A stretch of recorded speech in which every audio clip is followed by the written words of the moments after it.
Si le pusieron atención, hay algunos personajes de los que ya hablamos, que entre ellos pues está el santo que vamos a ver hoy. También hablaron de Policarpo, de Clemente de Roma. Entonces, vamos a encontrarnos algunas objeciones desde un principio del por qué hablamos de los primeros cristianos, ¿no? Porque para nosotros va a ser una fuente importante de conocimiento. Adelante. Y para el protestante la única fuente que para ellos es válida es la Biblia. Y muchas veces cuando tú les hables de San Ignacio, de San Policarpo, de Ireneo, te van a decir, no, a mí háblame de la Biblia, ¿no? Como que sus testimonios no importan. Eso dicen, así dicen ellos. Algunos pues, no todos. La verdad es que en los debates serios entre católicos y protestantes, de la gente que sí es protestante estudiada, sí ellos citan a estos padres, suelen llegar a hacerlo. Pero bueno, digamos que los protestantes promedio que andan ahí afuera tocando la puerta de las casas, que normalmente son los que menos saben, ellos no les gusta como que les cites a los padres de la iglesia o a los apostólicos. Entonces, ¿por qué? ¿Qué podemos responder respecto a eso cuando nosotros hablamos de lo que dijo alguien? Precisamente el cristianismo se basa en testimonios muchas veces, incluso a ellos les gusta así, tener momentos del culto en donde vamos a escuchar el testimonio de fulanito, para ver cómo Cristo ha cambiado su vida desde que se convirtió, ¿no? Entonces, aún incluso ellos lo hacen. El mismo pastor tiene un testimonio de vida, y el pastor toma la Biblia y te la enseña como él la entiende. Aunque por más que digan, no, es que yo aprendo no del pastor, aprendo de la Biblia, lo que él lee. Nuestro centro es la palabra de Dios. No, la realidad no es esa. Sí usan la Biblia, pero al final solo la estás usando para escuchar lo que el pastor te explica. Porque si oyes otro pastor te dice otra cosa del mismo versículo. Y así cada uno. Entonces no hay una unidad en la fe, y como decía San Pablo, una sola fe hay en Efesios 4:5 en adelante. Entonces depende qué pastor oigas, te dice la misma Biblia que usa y los mismos versículos te lo explican de manera diferente. Entonces aunque te digan, no, es que nosotros nos basamos en la Biblia, no en los padres de la iglesia, no es cierto. Te basas en el pastor y su interpretación que él tiene de la Biblia, la misma Biblia que usan todas las sectas. Entonces van a decirme, bueno, pues la iglesia también usa la Biblia y la explica a su manera. Da lo mismo a quién hacemos caso, si a un pastor o a los católicos. De todas maneras, todos usan la Biblia y todos la interpretan cada quien a su manera. Pero hay una diferencia, que las enseñanzas de la iglesia católica tienen 2000 años, desde tiempos de Jesús. Y las enseñanzas del protestante, ¿cuánto tiempo tienen? A lo mucho 500 años, los más viejos, ¿no? Los que empezaron con Lutero. Entonces, ¿qué ventaja tenemos de citar a los padres de la iglesia? Es decir, a los primeros cristianos que aprendieron de los apóstoles. Bueno, vamos a poner pastor 2025, año 2025 versus San Ignacio, que es el que vamos a ver hoy. Que van a decirme algunos pastores dicen, no, pero es que en ese tiempo no estaba la Biblia. ¿Qué le haces caso a los padres de la iglesia que no conocieron la Biblia? ¿Pero qué creen? Que San Ignacio sí conoció al autor de la Biblia, uno de los autores, a un San Juan evangelista, que escribió primera, segunda y tercera de Juan, que escribió el Evangelio de Juan, que escribió el Apocalipsis. Conoció a San Pablo. ¿Cuántas cartas no tenemos en la Biblia de San Pablo? Conoció a San Pedro, 2 cartas ahí hay de Pedro. Él aprendió de ellos 3. Entonces, ¿qué testimonio es mejor? ¿El de un pastor que viene después de 2000 años a enseñarnos lo que él entiende de la Biblia? ¿O a Ignacio, que conoció personalmente y fue instruido? Según San Juan Crisóstomo nos dice eso, ¿no? Que fue instruido por San Pablo, por San Juan y por San Pedro. Entonces, no necesitaba Ignacio la Biblia, si ya tiene de viva voz la enseñanza de ellos, aprendió directamente con ellos, comió con ellos, fue instruido por ellos. Entonces su testimonio sí importa, ¿verdad? Importa tanto casi como la Biblia. Y es más, podría hasta importarnos casi más porque él sí conoció personalmente a esas personas. De la misma manera que los protestantes dicen que sí le hacen caso a Pablo y a Marcos, el evangelista. ¿Por qué? Porque ellos aprendieron de los apóstoles. Y por eso es palabra de Dios el evangelio de Marcos. Por eso es palabra de Dios las cartas de Pablo. Bueno, aunque la iglesia no decidió que fueran palabra de Dios en ese sentido, inspiradas, las cartas de San Ignacio, pero al final tienen en ese sentido el mismo testimonio. Ignacio lo que nos puede decir. Entonces vamos a ver primero quién fue Ignacio, el lugar de donde era obispo, que es Antioquía, y yo creo que desde ahí no van a ver, pero les voy a empezar a hablar de Antioquía y vamos a verlo en el mapa geográfico. Entonces aquí tenemos el mar Mediterráneo, que algunos ya lo ubican si han visto estos mapas que están en la Biblia, ¿no? Para ver las ciudades antiguas. Y aquí, bueno, encerré en este lugar donde está Siria, la capital Antioquía. Esa capital fue fundada mucho antes de Cristo, como más de 200 años antes de Cristo, por un hombre que era Seleuco, por eso se llama aquí Seleucia, esta parte. Primero Nicatoro, se llamaba así, una cosa así. Entonces, este hombre fundó la ciudad de Antioquía en honor a su papá, que se llamaba Antíoco. Entonces, su mamá se llamaba Loadicea, algo así, y también por eso existe la ciudad de Loadicea. Entonces, tiene que ver. Pero nada más tengan ahí cuidado, porque la Biblia, aparte de Antioquía, de esta Antioquía de Siria, menciona otra Antioquía, que aquí dice Antioquía de Pisidia. Entonces hay dos Antioquías. Pero aquí la que nos interesa es la de Siria, porque de ahí estuvo ahí trabajando Ignacio como obispo. Y si ponen atención, hay otras ciudades. Por ejemplo, aquí está Filadelfia. ¿Están juntas? Filadelfia, Éfeso, Esmirna, estas tres. Y en esas ciudades, por ahí, pues son iglesias que también conoció o con las que trabajó Ignacio. Por ejemplo, este lugar que se llama Tracia o Trales, de ahí viene la carta a los tralianos, que es una de las cartas de San Ignacio. Y tenemos de este lado Magnesia, esta zona, de ahí viene la carta a los magnesios. Y también mucho más lejos, hasta acá vean, donde aquí está la botita Italia, acá está Roma. También por lado tenemos la carta a los romanos. Entonces, esas ciudades ahí es a las que escribe San Ignacio. Entonces, él era obispo de acá y va a escribir estas: Filadelfia, Éfeso, Esmirna, Magnesia, Tracia, Trales y Roma. Entonces, por eso tenemos, les decía, la carta a los efesios, a los filadelfos, a los esmirnenses o esmirniotas, a los tralianos, a los magnesios y a los romanos. Y hay otras. Si ponen atención, hay otras ciudades que les van a parecer familiares. Por ejemplo, también está Filipos, Corinto, ¿no? Y demás ciudades fundadas por el cristianismo. Bueno, que ese mapa expresa eso, ¿no? La parte azul, que casi no se nota, pero es la parte cristianizada en el siglo I, en la época de los apóstoles. Dice ahí, entre el siglo I y siglo II. Entonces, Antioquía fue mencionada en la Biblia, ya tenemos conocimiento, sobre todo cuando ustedes ven el libro de los Hechos, ahí en el capítulo 6, ya se menciona a alguien importante que era de ahí, que era Nicolás. En el capítulo 6, no sé si se acuerdan, pero ese capítulo es donde por primera vez se mencionan diáconos en la iglesia. Y eso fue poquito después ahí, bueno, un capítulo antes del martirio de San Esteban. Y se menciona que los apóstoles pues tenían varias cosas que hacer, varias ocupaciones. Y no fue idea de Jesucristo en ese sentido estricto de que les dijo: miren, ustedes, cuando les dijo vayan y prediquen el evangelio, no dijo también deben mencionar o nombrar a diáconos, no se les olvide porque van a andar muy ocupados. No, eso fue una necesidad que tuvo la iglesia. Y como la iglesia tiene el poder de atar y desatar, de acuerdo a como le parezca, y es respaldado por Jesús o por Dios, porque eso les dijo Jesús: yo estoy con ustedes todos los días hasta el fin del mundo. Entonces, ellos toman la decisión, aunque no fue una instrucción, les digo, directa de Jesús, de nombrar diáconos. Y ahí comienza a verse lo que conocemos como jerarquía. Y esto es importante, porque allá afuera los hermanos protestantes nos dicen que la iglesia no tiene jerarquía, que todos somos iguales. Entonces, nosotros, ¿qué estaremos haciéndolo mal? Pues es que desde la Biblia ya se menciona gente que le va a ayudar a los apóstoles, es decir, los apóstoles van a estar en un peldaño más arriba y más abajo los diáconos, en el sentido de autoridad, son ayudantes. Entonces desde ahí ya vemos una diferencia, no va a ser la misma autoridad de un apóstol que de un diácono. Entonces Antioquía fue mencionada en la Biblia, ya tenemos conocimiento, sobre todo cuando ustedes ven el libro de los Hechos, ahí en el capítulo 6, ya se menciona a alguien importante que era de ahí, que era Nicolás. En el capítulo 6, no sé si se acuerdan, pero ese capítulo es donde por primera vez se mencionan diáconos en la iglesia. Y eso fue poquito después ahí, bueno, un capítulo antes del martirio de San Esteban. Y se menciona que los apóstoles pues tenían varias cosas que hacer, varias ocupaciones.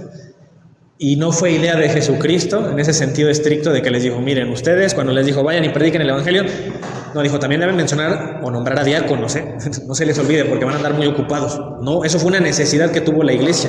Y como la iglesia tiene el poder de atar y desatar, de acuerdo a como le parezca, y es respaldado por Jesús o por Dios, porque eso les dijo Jesús: yo estoy con ustedes todos los días hasta el fin del mundo. Entonces, ellos toman la decisión, aunque no fue una instrucción, les digo, directa de Jesús, de nombrar diáconos. Y ahí comienza a verse lo que conocemos como jerarquía.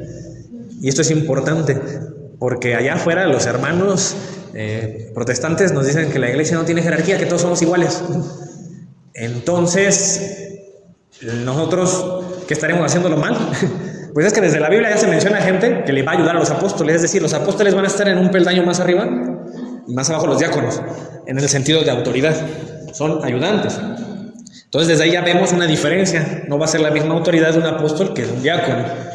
Incluso allá en la carta a los romanos se menciona incluso mujeres que eran diaconisas. La diferencia entre una diaconisa a un diácono varón, ¿cuál será? ¿O cuál ustedes saben?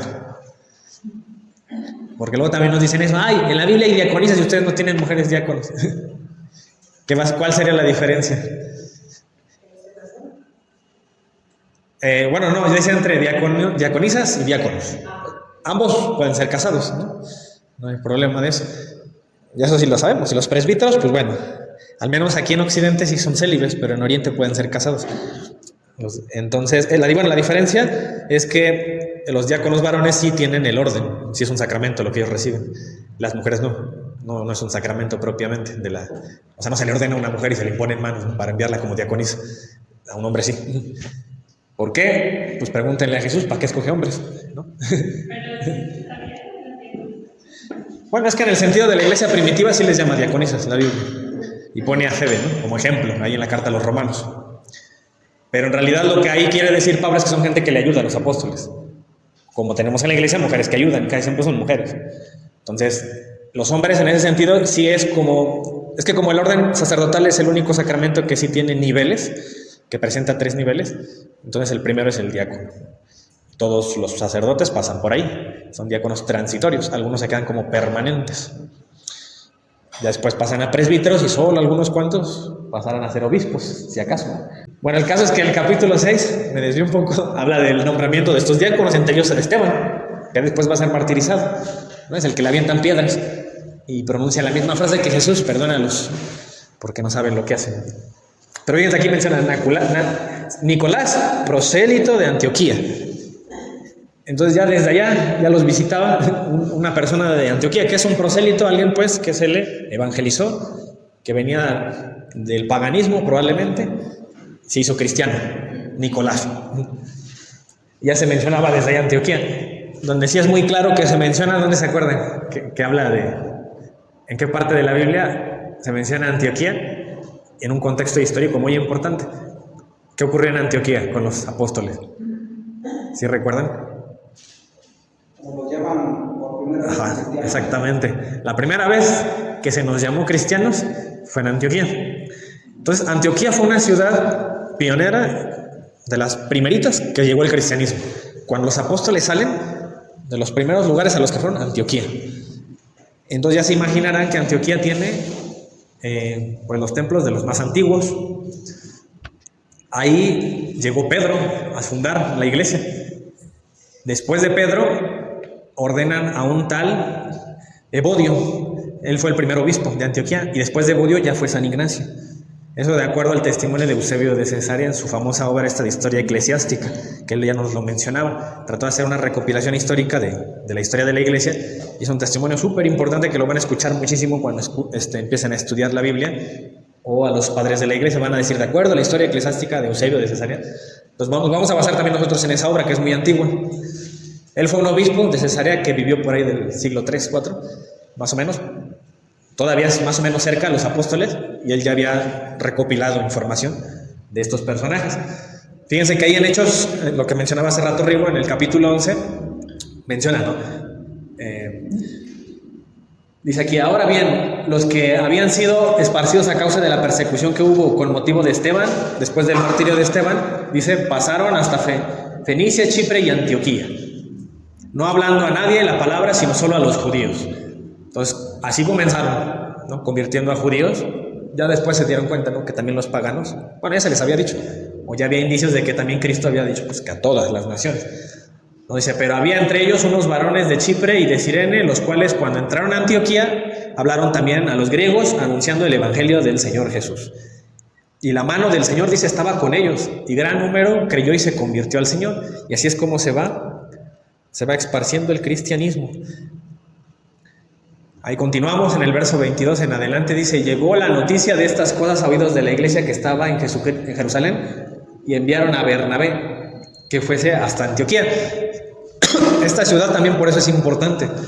Y miren, este contexto a propósito se los doy, para que sepan que el testimonio de Ignacio es todavía más importante, porque va a estar respaldado directamente entre Bernabé, Pablo también estuvo en Antioquía, estuvo Pedro. Entonces, ¿por qué va a haber quienes les digan, sí, pero ese tal Ignacio, ¿tú qué sabes? Le dieron el mensaje y seguramente lo corrompió, y lo que él dijo está mal, pues no importa. Pues está difícil, ¿no? Porque Ignacio conoció a los apóstoles directamente. Es como si lo que me contara ahorita mi papá, yo lo distorsione una generación después. Sería difícil, ¿no? Pues si viene muy fresca la información, lo más probable es que se conserve. Y si él dejó escritos, pues se deben conservar. ¿Y cuál es la importancia de lo que nos diga San Ignacio en sus cartas? Que lo que yo lea en la Biblia lo puedo entender mejor a raíz de otro intérprete, no el pastor que vive aquí ahorita en el año 2025, sino un intérprete que se llama Ignacio, que conoció a los apóstoles, vivió con ellos. Entonces su interpretación de San Ignacio va a ser más importante para entender la Biblia que la interpretación de un pastor del año 2025 que viene a contarme otras cosas que nunca se han enseñado en el cristianismo, y según él sí se han enseñado, y según él trae la verdad. Entonces, ¿a quién le creemos? ¿A San Ignacio, que los conoció, o a un pastor que nada más un día agarró la Biblia y la leyó? Entonces, miren, ese es el punto del por qué son importantes los padres apostólicos, especialmente. Fíjense que aquí Bernabé fue uno de los que fue a Antioquía. Dice, porque era varón bueno y lleno de Espíritu Santo y de fe. Y una gran multitud fue agregada al Señor. Desde ahí ya la Biblia me viene relatando que esa ciudad ya tenía cristianos desde el principio con los apóstoles. Dice que fue Bernabé a Tarso después para buscar ¿a quién? A Saulo. ¿Quién es Saulo? Pablo. Ya hablamos de esa diferencia. Saulo era su nombre en hebreo, ¿no? En el contexto hebreo. Pablo en el contexto romano, porque él tenía las dos ciudadanías. Dice, y hallándole le trajo a Antioquía. Y se congregaron allí todo un año con la iglesia. Fíjense, esa iglesia ya conocía a ellos, a estos personajes. Y enseñaron a mucha gente, y a los discípulos se les llamó cristianos por primera vez en Antioquía. Entonces, cada vez que usemos la palabra cristiano, cristianismo, acuérdense, Antioquía es el origen, desde ahí. Y vimos el linaje de Jesús. Al menos aquí hay 3 apóstoles. Y eso que Pablo directamente no caminó con Jesús, pero sabemos ahí por Hechos capítulo 9, pues que se topó a Jesús personalmente. Y Jesús no le enseñó ahí, en el Evangelio. ¿Qué le dijo Jesús? Ahí en Hechos 9, ve allá a la ciudad y te dirán qué hacer. Ahí como que se los encargo a los apóstoles, ¿no? A Pablo. Entonces Pablo fue enseñado por los apóstoles. A pesar de que en Gálatas 1:10 dicen los protestantes que ahí dice que recibió Evangelio no de hombre, sino directamente de Jesús. Yo por eso cargo la Biblia y fundé mi propia iglesia, porque igual que Pablo no estaba conectado con la iglesia y él aprendió solito, yo también hago lo mismo. No es cierto. Cuando Pablo dice que recibió el evangelio no de hombres, obviamente es un evangelio que viene de Dios, igual que el que enseñaba Pedro, igual que el que enseñaba Juan, Santiago, todos ellos. Entonces, en Hechos 9 queda claro que le dice, ve a la ciudad y te dirán qué hacer. Ahí te van a decir, aprende de ellos, ¿no? De la iglesia que ya fundé. Entonces, Pablo aprendió de Pedro y Juan, y en el mismo capítulo de Gálatas, donde dice eso, que él recibió un evangelio que no es de hombres, dice que él fue con Cefas. Entonces, ¿para qué va con Cefas? Porque tenía también que ver o checar que lo que enseñaba era correcto. De hecho, también dice eso, que se congregó con los que sabían del evangelio. Entonces, Pablo no andaba solo, andaba con la iglesia. No era como los protestantes que andan sin iglesia, ¿no? Entonces, dice que aquí Pablo, entonces aprendió de los apóstoles. Pero también se dice, él se menciona en sus cartas, apóstol de Jesús, ¿no? Pedro y Juan. Hay más, claro, ¿no? Hay más discípulos, pero ahorita nada más voy a poner esas por cuestiones de espacio y tiempo, y quedamos que Ignacio, el que vamos a hablar hoy, aprendió de ellos 3. Los conoció a los 3. ¿Quién nos da testimonio de eso? San Juan Crisóstomo es el que nos dice eso. Tenemos escritos de él donde da testimonio de eso, y aparte por el año en el que vive es lo más probable que haya convivido con ellos. Si él sucedió a Evodio, que fue instruido por Pedro, lo más probable es que sí, también haya estado ahí con Pedro. Y no nada más Ignacio fue enseñado por ellos. Pablo, ¿a quién más le enseñó? A Lucas, y hace el Evangelio según San Lucas. Con razón, 1 Corintios 11, 23 en adelante, que es el testimonio de la última cena, parece una calca al carbón de Lucas 19, de la última cena. Esa se llama la tradición helénica, ¿no?, de la última cena. Y la otra tradición, que es un poco relatada, un poco diferente, que es la de el Evangelio de Marcos, que fue instruido por Pedro, ¿no?, que le llaman la tradición palestinense de la última cena. ¿Y a quién más instruyó Pablo? A Dionisio. Está eso en Hechos 17. En el capítulo 17, el último versículo, menciona ahí un tal Dionisio, que aprendió ahí en el Areópago cuando fue a evangelizar Pablo.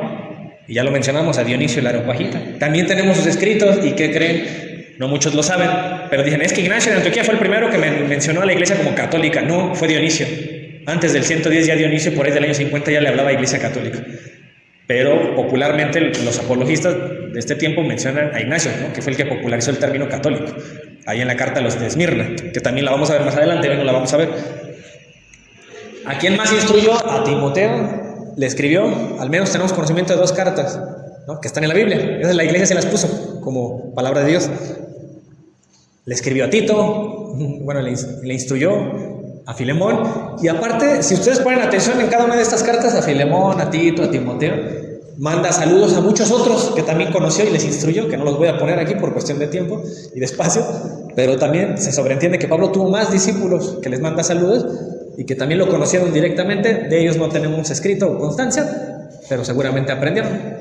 Y aprendió un tal Clemente, también, que es mencionado, y que ya vimos que no fue cualquier sujeto.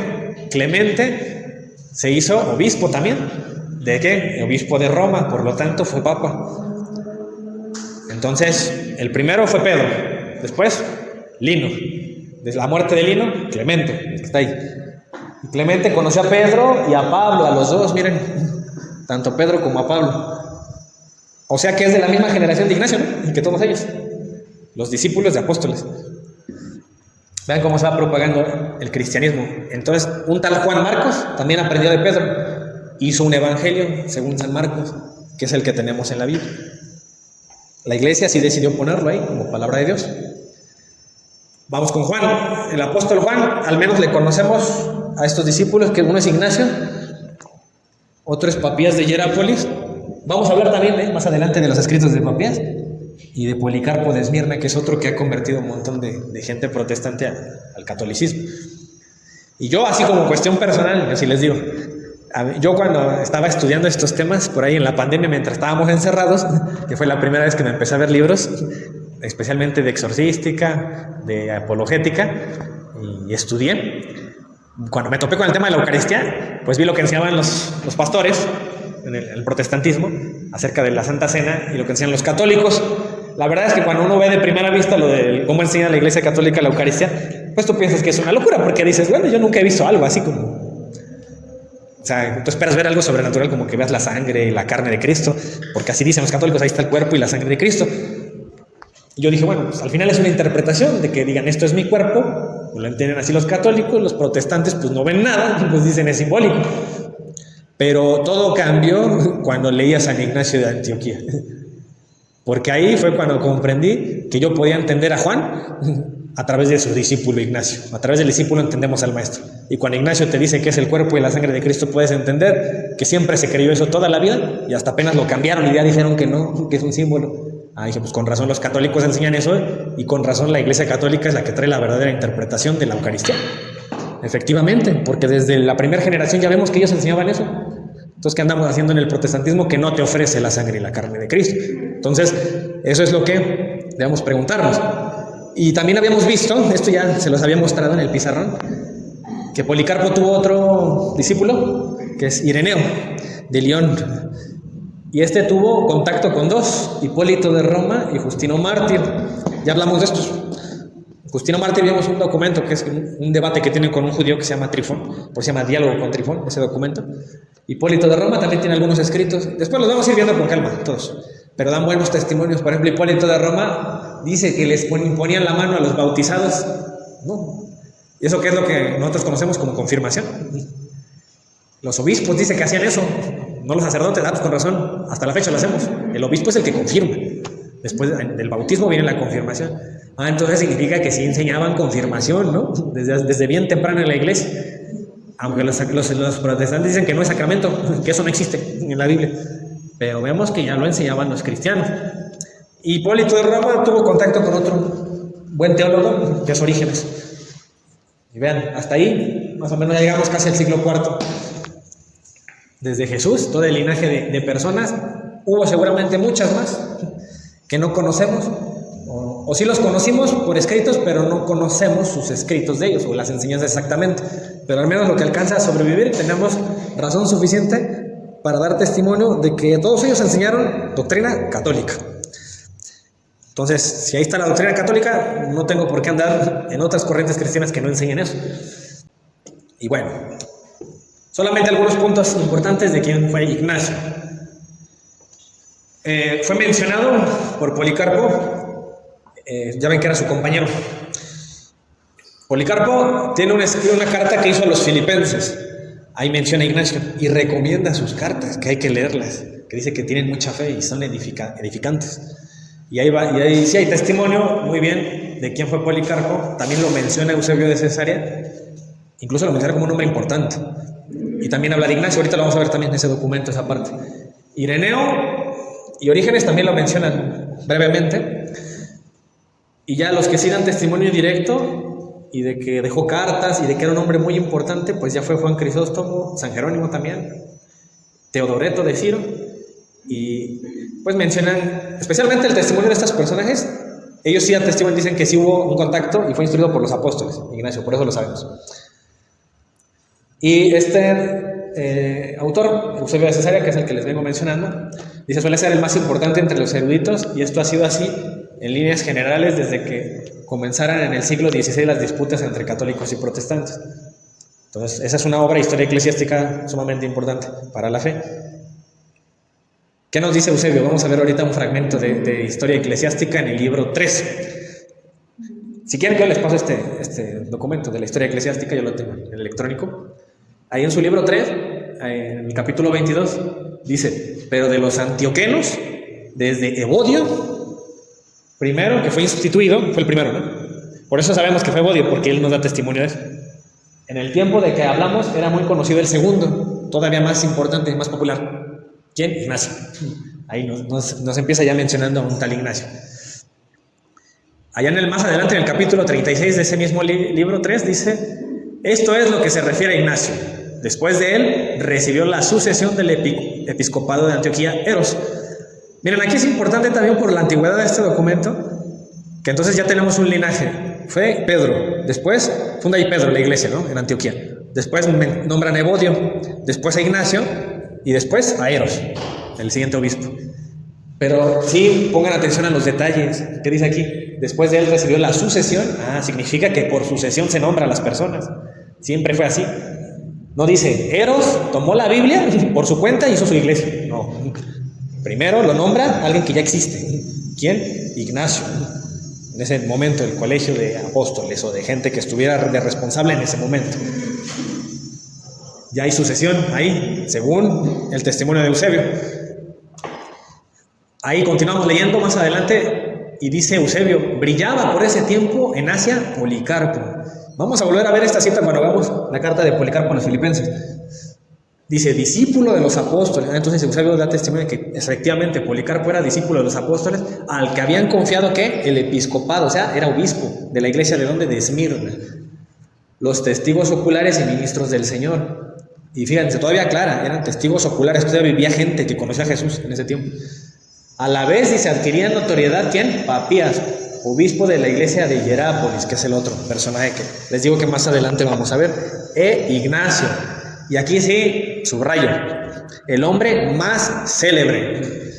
Entonces, cuando yo les hable de Ignacio y su testimonio, no les estoy hablando de cualquier fulano, cualquier cristiano que andaba por ahí.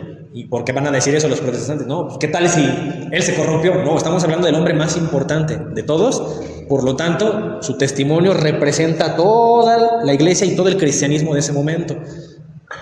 Porque van a decir, no, pero es una opinión de un hombre más. No, es el hombre más célebre, el que todos saludaban, al que todos conocían, al que todos se sentaban para escucharlo y aprender de él. Él representaba el cristianismo de ese entonces. Vamos a ver qué enseñaba el cristianismo de aquel entonces, a ver si enseñaban lo mismo que los protestantes.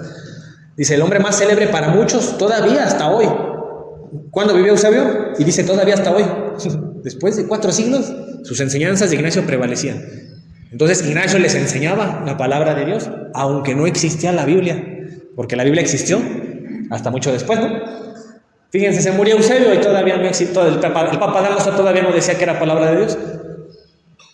Entonces sí existían escrituras sagradas, eso sí, por ahí circulaban las cartas de Pablo, por ahí circulaban tal vez las de Juan, Pedro, pero nadie se tomó el tiempo de tomarlas juntas y decir, miren, ya hice la Biblia, esto es palabra de Dios. Algunos cristianos seguían el Apocalipsis, algunos otros decían que no hay que seguir el Apocalipsis, algunos seguían como palabra de Dios la carta de Clemente a los Corintios, algunos decían que no, algunos decían que el pastor de armas era palabra de Dios. Entonces, las iglesias, como no eran en este tiempo que tenían WhatsApp y correo, pues no andaban al tanto qué escritos usaban unos, qué escritos usaban otras. Algunas usaban la Didache, la enseñanza de los apóstoles, hasta que hubo un momento en el que tuvieron que poner orden, decir, a ver, ¿qué vamos a usar para las misas? ¿Qué vamos a leer en la liturgia? Y ya por eso, una voz con autoridad lo tuvo que decir el Papa Damaso en el 382. Entonces, aquí se menciona a Ignacio como alguien importante. Y dice aquí, una tradición refiere, fíjense, menciona, sigue hablando de Ignacio, refiere que este fue trasladado de Siria a la ciudad de Roma para ser pasto de las fieras en testimonio de Cristo. ¿Qué quiere decir? Que por causa del Evangelio, pues había persecuciones. En este caso, él era el emperador Trajano, el que los perseguía en el tiempo de Ignacio. Lo mandó a los leones, órale, ¿no? Por ser cristiano. Me surgió una duda. Ahorita hablaste de la Sagrada Escritura y que dices que fueron escritos después, o sea, obviamente algunos de los apóstoles, ¿no? Pero entonces cuando Jesús abre, o sea, no fue tomada de los pergaminos. Sí. Porque cuando Jesús lee, dice que dice esta palabra se ha cumplido. Sí. O sea, ya venía, ¿no? Sí, buena observación.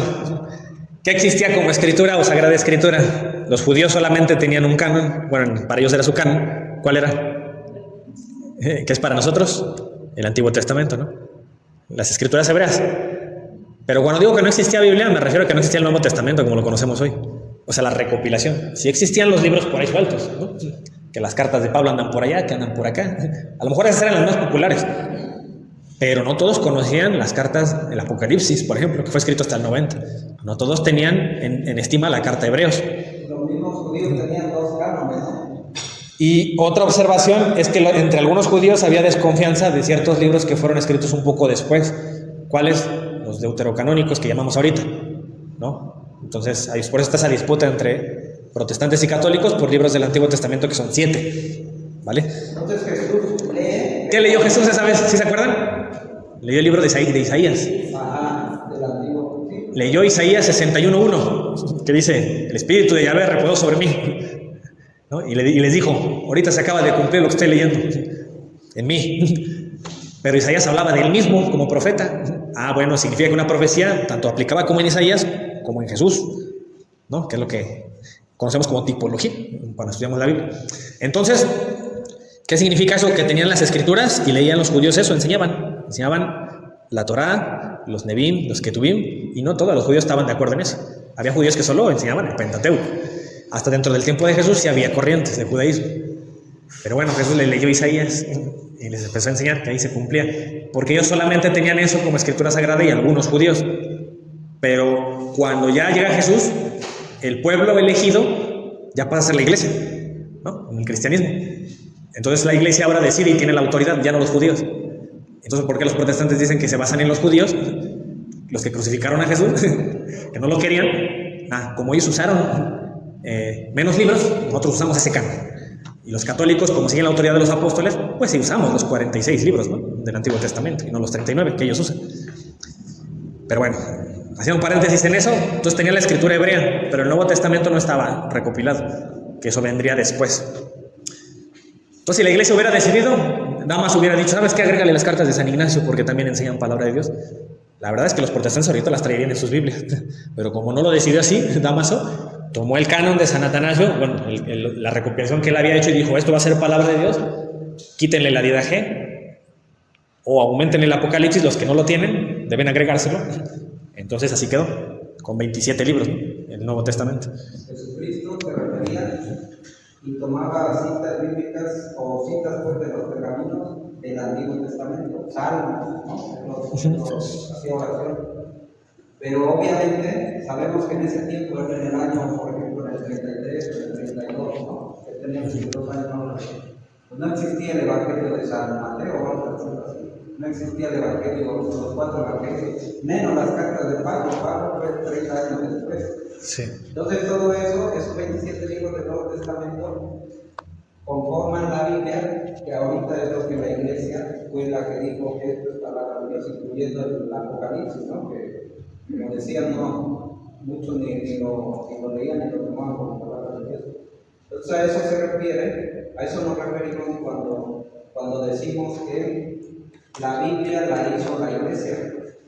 Porque entonces la Biblia dijo cuáles sí, cuáles libros sí son palabras de Dios y cuáles libros no son palabras de Dios dentro del canon, ¿no? Y esa es la conclusión, porque un protestante o alguien que no cree en la Biblia puede decir, no, pero pues es que esas escrituras nadie las hizo, no las hicieron los católicos. No es que las hayan escrito los católicos, sino que el católico armó esa pequeña biblioteca que es la Biblia, y determinó cuál iba a estar en el canon como palabra de Dios y cuáles ya no. Eso es algo que es de muchísima importancia. O sea, no. Y eso no significa que el resto de documentos están mal. No necesariamente. Incluso pueden coincidir. Es más, yo incluso desde hoy puedo hacer un documento donde relate la doctrina cristiana y puede ser que vaya muy de acuerdo con todo, la enseñanza. No por eso mi documento ya lo vamos a leer a la Biblia, lo que yo escribí. O sea, en ese sentido es como lo que hizo Ignacio y lo que hicieron otras personas, los documentos que dejaron. Ni siquiera ellos, yo creo, pasaba por sus mentes que esas cartas que hacían para darle consejos a esas iglesias, a la de Éfeso, a la de Esmirna, a los Gálatas, no pasó por sus mentes que algún día esas cartas se iban a guardar y iban a formar parte del canon cristiano. ¿No? Porque se nota que ahí en las cartas hasta mandan saludos, se mandan o sea, tienen precisamente el cuerpo de epístola, porque eran eso, una carta, una epístola. De haber sabido que algún día iban a llegar los protestantes, en un futuro iban a andarse peleando los cristianos entre ellos, bueno, entonces hacen un tratado teológico, ¿no? Ya más, algo sistematizado, ¿no? Pero no era esa intención de los apóstoles. Entonces, por eso, pero los protestantes piensan que la Biblia es un tratado teológico y que ahí está todo y debe estar todo. No era así. Precisamente no escribían todo porque ellos sabían que la otra fuente de transmisión era vía oral.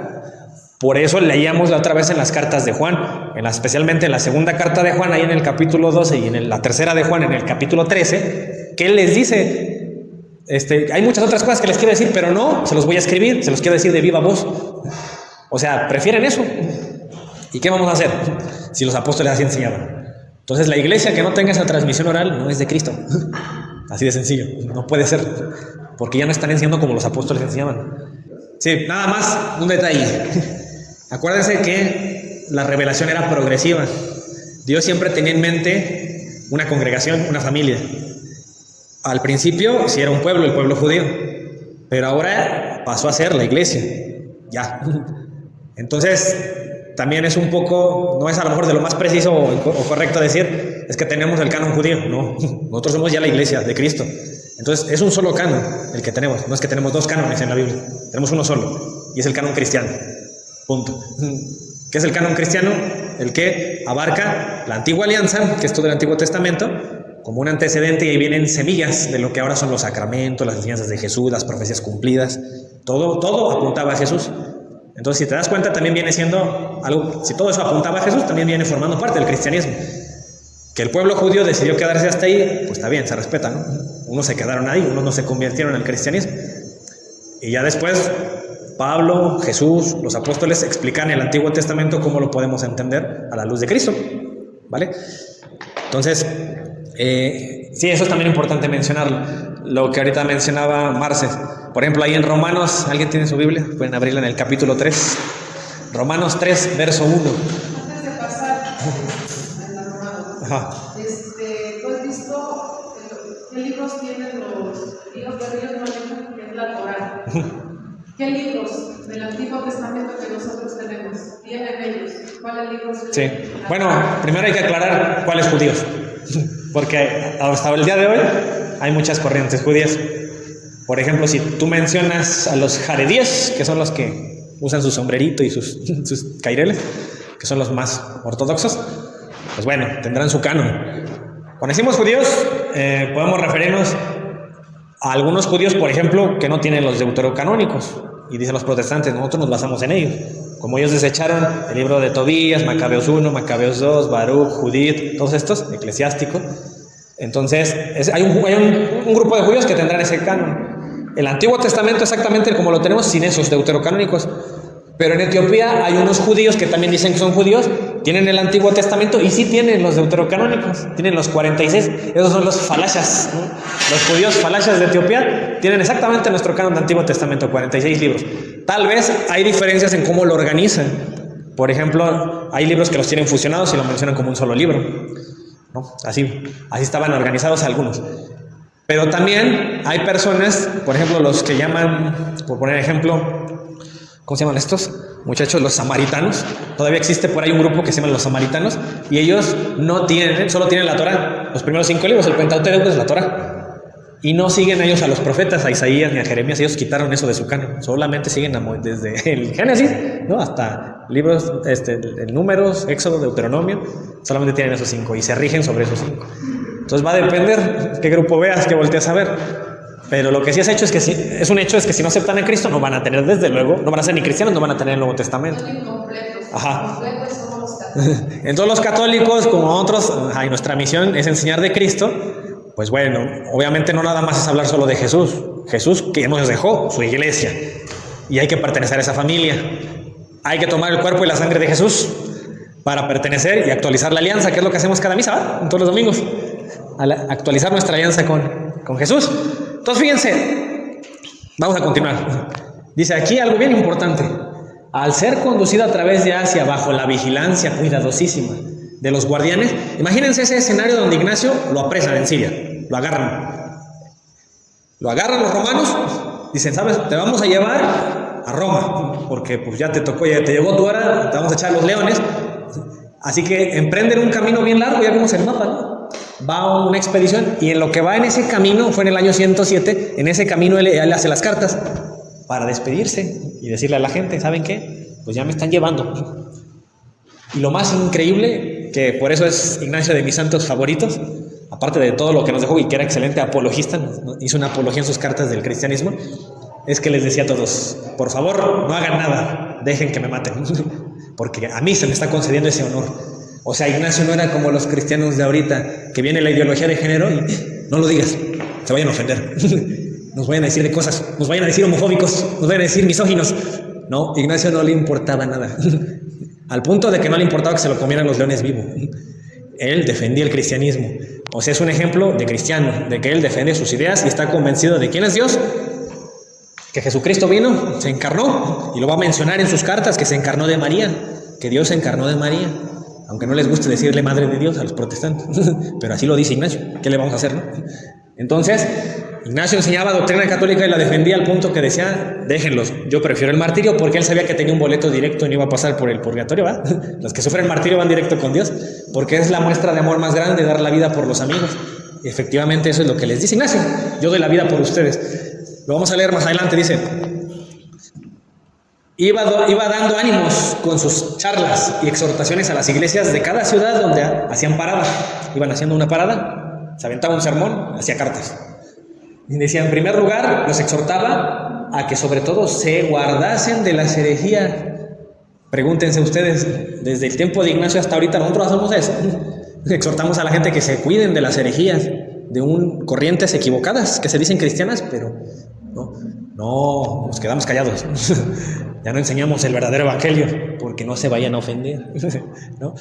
Entonces, no queremos ser inoportunos con nuestro familiar protestante. Pero la verdad es que Ignacio sí cuidaba sus ovejas, no era como algunos sacerdotes o obispos, como algunos laicos, que nos quedamos callados y no cuidamos a las ovejitas, de que fulanito ya se fue para allá con los testigos de Jehová. Bueno, pues ni modo, Dios lo bendiga, ¿verdad? Pues al menos que sigue creyendo en Jesús, al menos. Pues sí, pero ya no cree que Jesús es Dios. No, no importa, pero pues Dios entiende, ¿no? Y debe comprender Dios que pues tiene buenas intenciones, aunque esté con los testigos de Jehová, aunque esté con los mormones. No, vamos a ver que Ignacio dice lo mismo que Jesús, que un ciego que guía a otro ciego, los dos caen al mismo hoyo, al mismo.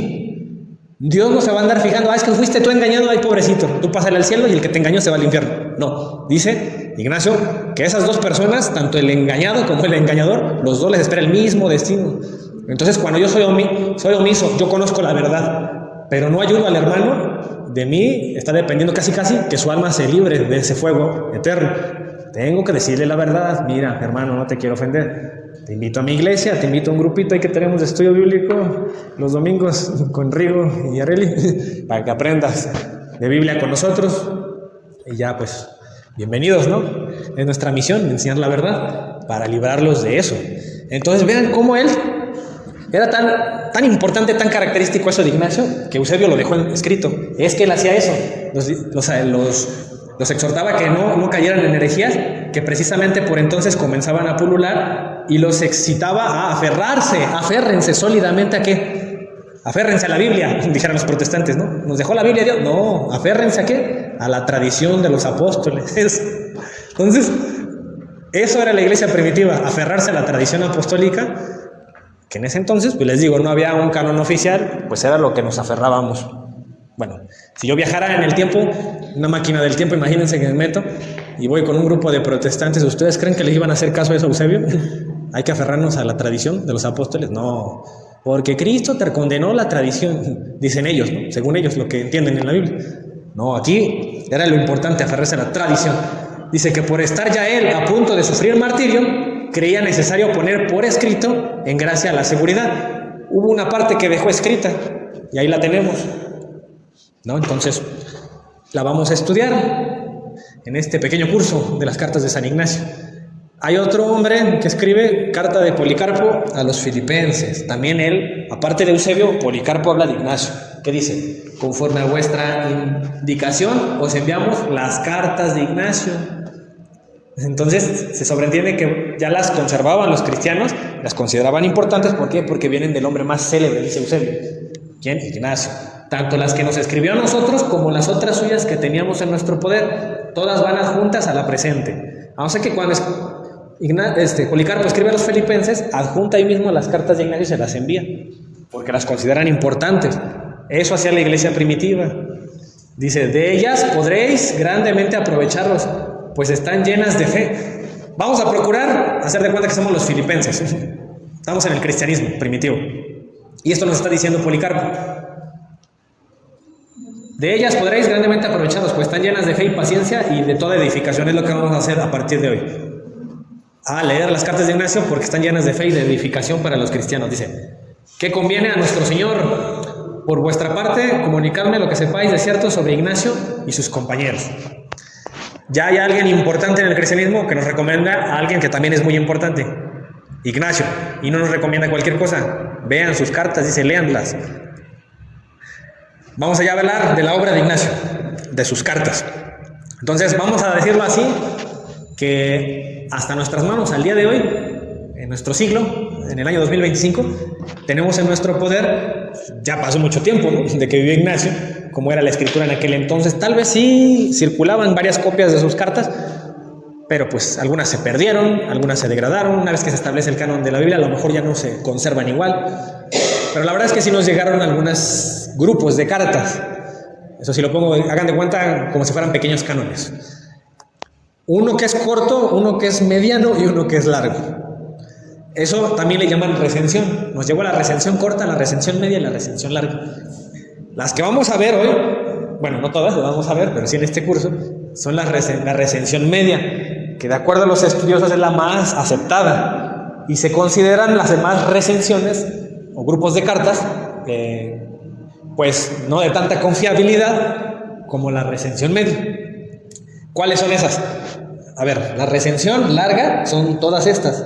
La carta de Ignacio a los magnesios, a los tralianos, filadelfos, a los esmirneos, la carta que hace a Policarpo, a los efesios, la carta a los romanos, la carta de María de Casobolos se llama, a Ignacio, la carta de Ignacio a María de Casobolos, Hay una carta también que es a los tarsenses, a los filipenses, a los antioquenos, y una carta a un diácono llamado Herón. Esa era la recensión larga, y esas cartas circulaban en la iglesia primitiva.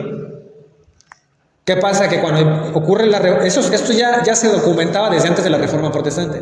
Ocurre la Reforma Protestante en 1517, y como siempre los protestantes desconfiados dicen, no, como se dieron cuenta que enseñaban cosas católicas, las cartas, no, es falso todo esto.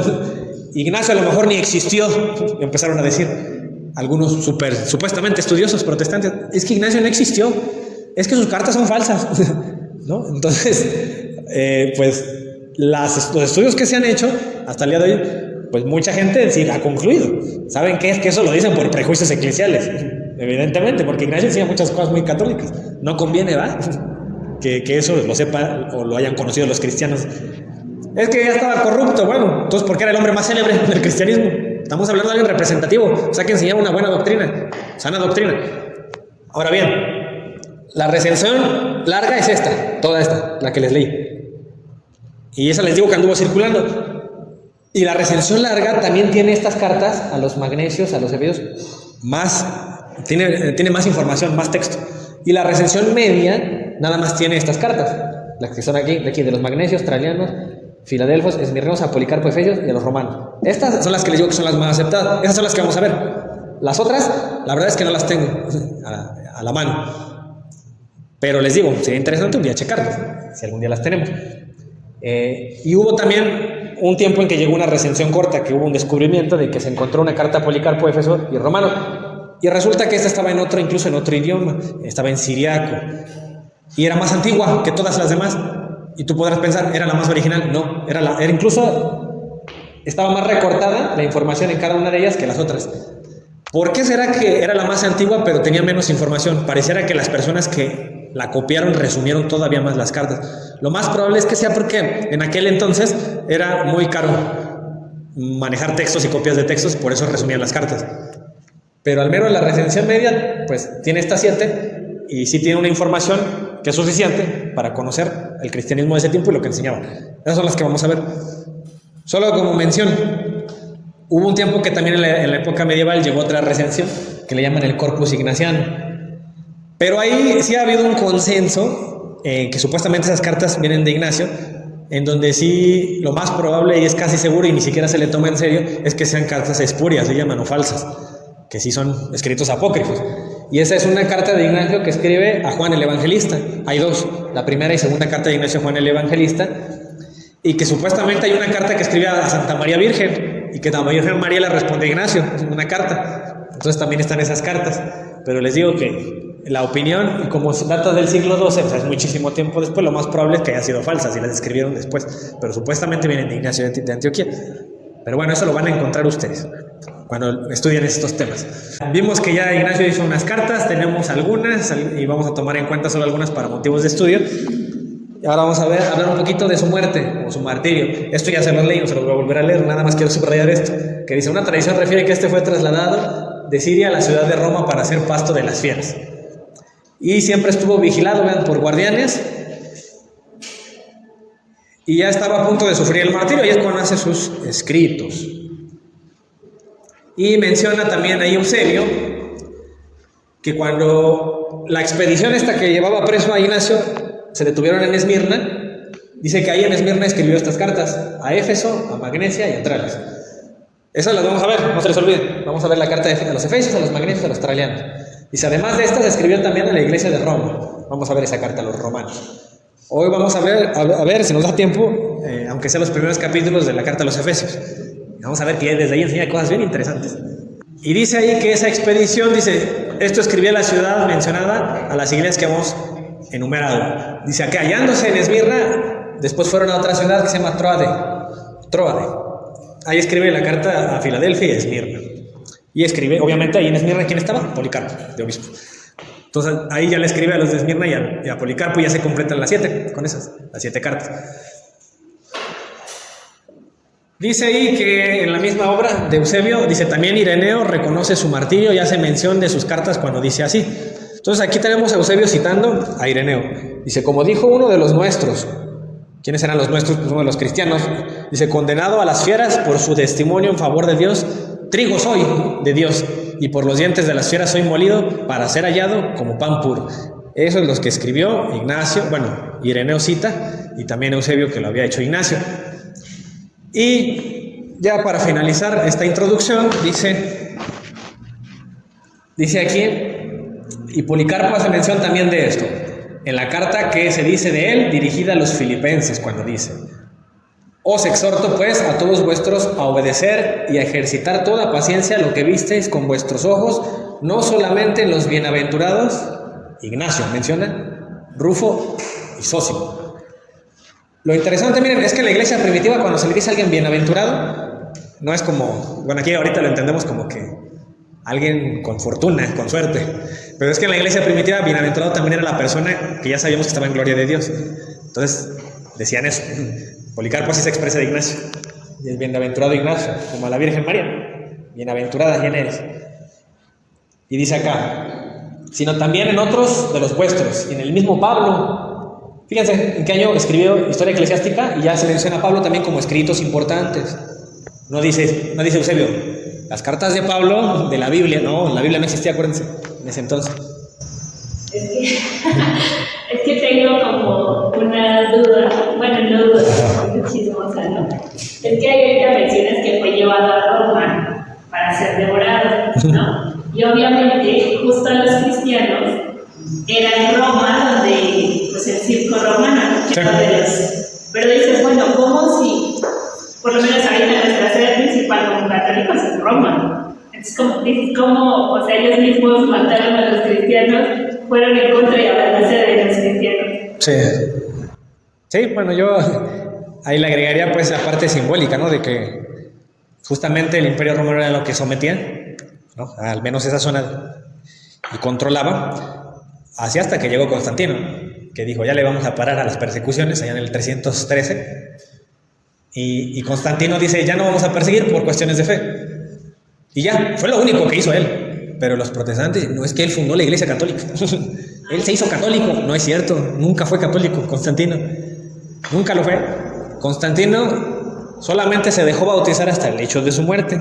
Porque dijo, le voy a dar vuelo a la hilacha, me voy a ir por la vereda trópica, ya que está a punto de morirme. Ay, si me hago cristiano y ya me voy para el cielo. Pero, para su mala suerte, lo bautizó Eusebio de Nicomedia, que era un obispo arriano, ni siquiera era católico.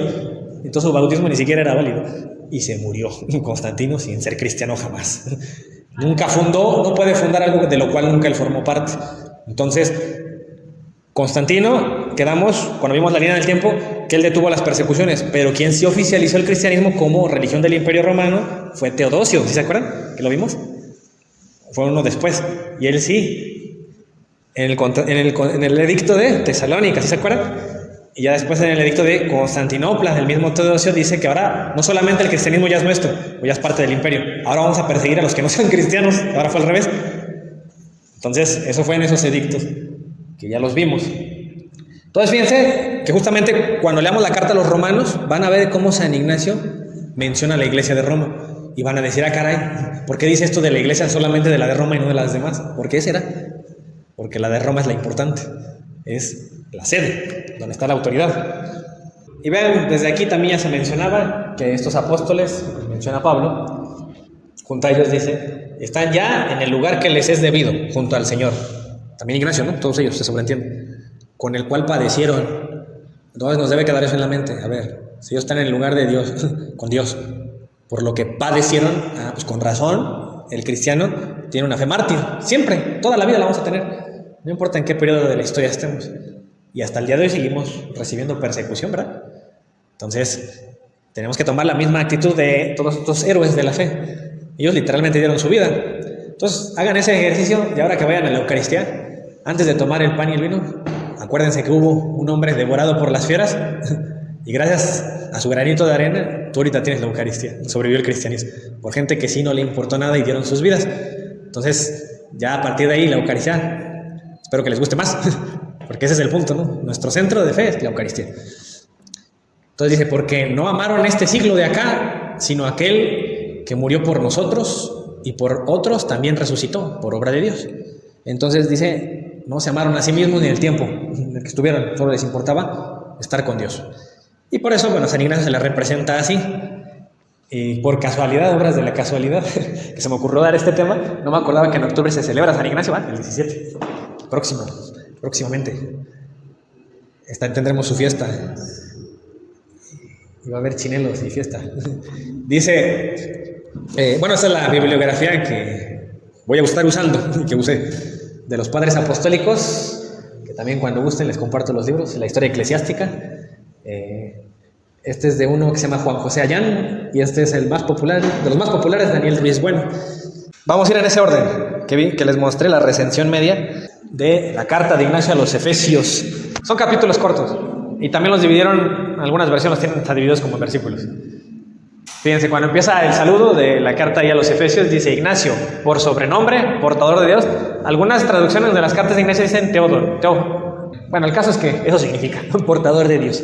Y él se nombra así, como portador de Dios. Dice, a la bendecida en grandeza y Dios con plenitud, a la predestinada desde antes de los siglos a servir por siempre para la gloria duradera e inconmovible gloria y unida y escogida por gracia de la pasión verdadera y por voluntad de Dios Padre y de Jesucristo, nuestro Dios, a la iglesia digna de toda bienaventuranza, que está en Éfeso. Ese es su saludo, bien largo, para la iglesia de Éfeso. De Asia, mi saludo cordialísimo en Jesucristo y en la alegría sin mácula. Y aquí subrayo los calificativos que usa Ignacio. Acuérdense que hay que ver los detalles. Habla de la predestinada, la bendecida, escogida por gracia. ¿Qué significa esto? Que al parecer ya estaba en la mente de Dios que ahí fuera su iglesia. Por eso lo menciona así Ignacio. Entonces, nada más como un paréntesis, si algún día vemos la predestinación, que enseña la iglesia de eso, no es en el contexto como lo enseñan los calvinistas. Una rama del protestantismo, como ustedes saben, es el calvinismo, que enseña la predestinación, como que ya hay gente escogida para salvación y gente escogida para la condena. Eso haría de Dios un Dios perverso, ¿no? Es decir, imagínate crear personas para que a propósito se condenen y no tengan ninguna manera de salvarse. Y dicen eso, es la predestinación, dicen ellos. Entonces no es en ese contexto, obviamente, que lo enseñamos, pero sí es un misterio también la predestinación, que algún día veremos, pero hoy vamos a ver a Ignacio. Solo vamos a quedarnos aquí en estas enseñanzas y vamos a escudriñar esta primera parte que menciona, dice, muy bien me ha parecido ahí en el capítulo 1, en Dios, vuestro nombre amabilísimo, que con justo título lleváis conforme a la fe y caridad en Cristo Jesús nuestro Salvador. Dice, imitadores que sois de Dios, bien así como quienes han recobrado la vida en la sangre de Dios. Lleváis a acabamiento y perfección la obra de suyo congénita en vosotros. Dice, apenas en efecto os enteráis de que venía yo desde la Siria cargado de cadenas. Les está diciendo, apenas entraron, que ya vengo esposado, ¿no? Preso, por el nombre común y nuestra común esperanza, confiando que dice, por vuestras oraciones lograré luchar en Roma con las fieras, para poder de ese modo ser discípulo. Esto lo subrayé por algo interesante que dice Ignacio. Por vuestras oraciones, ¿qué está diciendo? Su intercesión, su oración de ustedes. Yo lucharé. Entonces, si es importante, voy a orar unos por otros, eso lo sabemos, católicos y protestantes. Por vuestras oraciones, ¿qué? Lograré luchar en Roma con las fieras. Ya lo llevaban. Ajá. Entonces, si es importante orar unos por otros. Y si yo le pido oración a Rigo, está bien, ¿no? Aquí el problema empieza cuando digo, quiero que María ore por mí. Vale, ¿cómo? Si ya están muertos. Si María está muerta, ¿cómo va a orar por ti? ¿No? Entonces, esa es una sutil diferencia que vamos a tener con nuestros hermanos, que ellos no creen que la gente que está en gloria de Dios puede orar por nosotros, que le llamamos aquí, en términos mortales, comunión de los santos. Que los santos pueden orar por ti. Dicen que María está dormida. Está dormida, dicen los testigos de Jehová, y va a despertar del sueño. Eso es lo que dice. Algún día. Pedimos si ella está dormida. Miren, el versículo para mí más claro, que sí demuestra que los difuntos sí hablan, están en presencia de Dios y hablan con Él, y hablan de los vivos en la tierra, es en Apocalipsis 6:9. Le dice que hay un altar y que abajo están unos pidiéndole a Dios, oye, ¿cuándo vas a hacernos justicia? Oye, significa que conocen lo que ocurre en la tierra, ¿no? Y que están pidiendo por nosotros. Una vez leí también de José Antonio Fortea, que es otro exorcista, y él incluso va a exorcizar, a sacar un demonio, y dice que antes de que el demonio se manifieste, o a veces durante, hay almas que se le manifiestan al poseso y piden que oren por ellos. Como que pareciera que que es un instrumento en ese momento esa persona para que algunas almas pidan oración. Incluso dice que hay almas que ni siquiera conocen a Jesús y nada más Él les dice, bueno, repite después de mí, Padre nuestro que estás en el cielo, y el Ave María, y por eso sabe que no son demonios, porque lo pueden decir perfectamente.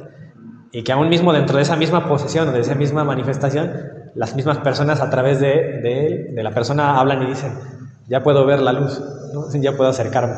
Y que así él atestigua, que ha visto, que ha presenciado que supuestas almas se manifiestan y después de orar, después de enseñarles en ese momento o hablarles de Jesús, son más capaces, ¿no? De trascender. Pero bueno, nos desviamos un poquito de la intercesión que pide aquí Ignacio. Pero aquí lo interesante es esto. Fíjense, era el hombre más célebre, Ignacio, el más importante, el que enseñaba, no era ni siquiera diácono, no era presbítero, era obispo. ¿Y no les parece curioso que dice esto? Para poder de ese modo ser discípulo. O sea, apenas estoy comenzando a ser un discípulo yo. Entonces, si él era así, dando su vida, ahora imagínense yo que voy a ser un discípulo de Jesús. No lo sé, solo Dios sabe. Pero para Ignacio solamente voy a ser discípulo ¿cómo? Cuando luche con las fieras hasta que dé mi vida por Cristo, así podré ser un discípulo de Él. Entonces, fíjense, dice, continúa diciendo, ahorita voy a hablar de esto, nada más brevemente y ya acabamos. Dice, os apresurasteis a salirme a ver, porque es así que a toda vuestra muchedumbre recibí en el nombre de Dios en Onésimo, varón de caridad inenarrable y obispo vuestro. O sea que en ese entonces los efesios tenían un obispo que se llama Onésimo. Fíjense lo que va a decir Ignacio, que un protestante se va a escandalizar, pero para nosotros es normal. Dicen, votos hago a Dios porque le améis según Jesucristo. Dice, amen a su obispo. Y ojalá que todos sean semejantes a él, parezcanse a Onésimo, sean como él. Dice, porque bendecido sea aquel que os hizo gracia a que merecieseis o ser obispo como es. Dice, imítenlo a él, un hombre santo, temeroso de Dios.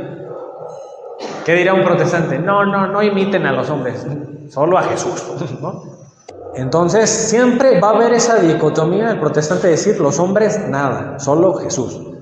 Pero siempre los cristianos, y desde incluso el mismo Jesús y los mismos apóstoles, y aquí también vemos Ignacio, que ellos sí enseñan que también se le puede admirar y honrar a un ser humano. Obviamente Onésimo es ser humano y va a tener sus pecados, y obviamente Ignacio se va a referir a las virtudes de Onésimo, no a sus pecados y defectos, que todos los tenemos. Pero eso sí es digno de imitar, y ¿por qué no hay que invitar a la gente que tengan a lo mejor la paciencia de nuestro sacerdote? Es muy virtuoso en la paciencia, eso sí, imítenlo. Hay que alabarlo porque es paciente con la gente. No es como otros sacerdotes, ¿verdad? Que son de mal genio. Y aquí ya nos voy a hacer un paréntesis, con esto acabo. La frase que dijo aquí Ignacio, para poder ser discípulo de Jesús. Jesús, ¿qué nos enseñaba para ser discípulo de él? Y van a darse cuenta cómo coincide la enseñanza de Ignacio de que yo hasta que sea devorado por las fieras voy a ser discípulo de Jesús, con algo que dijo Jesús en su evangelio. Primero, una de las cosas, Juan 15:8. En esto es glorificado mi Padre, en que llevéis mucho fruto y seáis así mis discípulos, hasta que yo dé frutos del evangelio, de lo que me enseña Jesús, hasta que yo perdone, hasta que yo ame, ¿no? Hasta que yo respete mi matrimonio, hasta que yo respete a mi prójimo, hasta que de esos frutos voy a ser considerado discípulo de Jesús. En otra oportunidad, ahí en Juan 13, ahí en este capítulo de la última cena, que dice, Juan 13:35, en esto conocerán todos que sois mis discípulos. ¿Qué dice? Si tuvieran amor los unos por los otros. Entonces yo no puedo decir que soy discípulo de Jesús si yo no amo a mi prójimo. Si vengo a la iglesia todos los domingos, pero odio a mi hermano, no puedo ser discípulo de Jesús.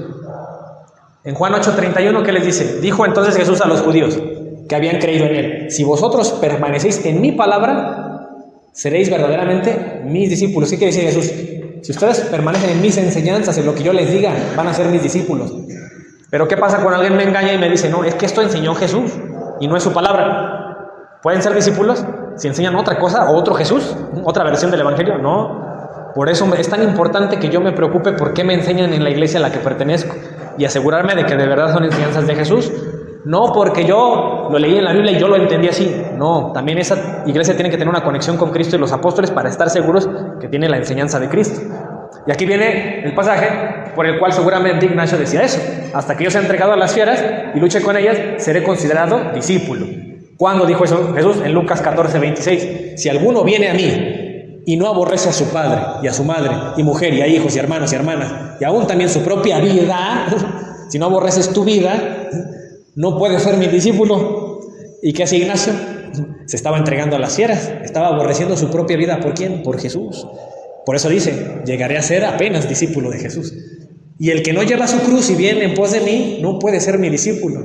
Es decir, si no quieres padecer, quieres vivir la vida que te ofrece acá la iglesia, la universal, que dice pare de sufrir, enseñando un evangelio supuestamente donde no hay que padecer nada, no hay que sufrir. No, eso es contrario a lo que dice Jesús, ¿verdad? Hay que tomar la cruz y seguirlo, hay que padecer.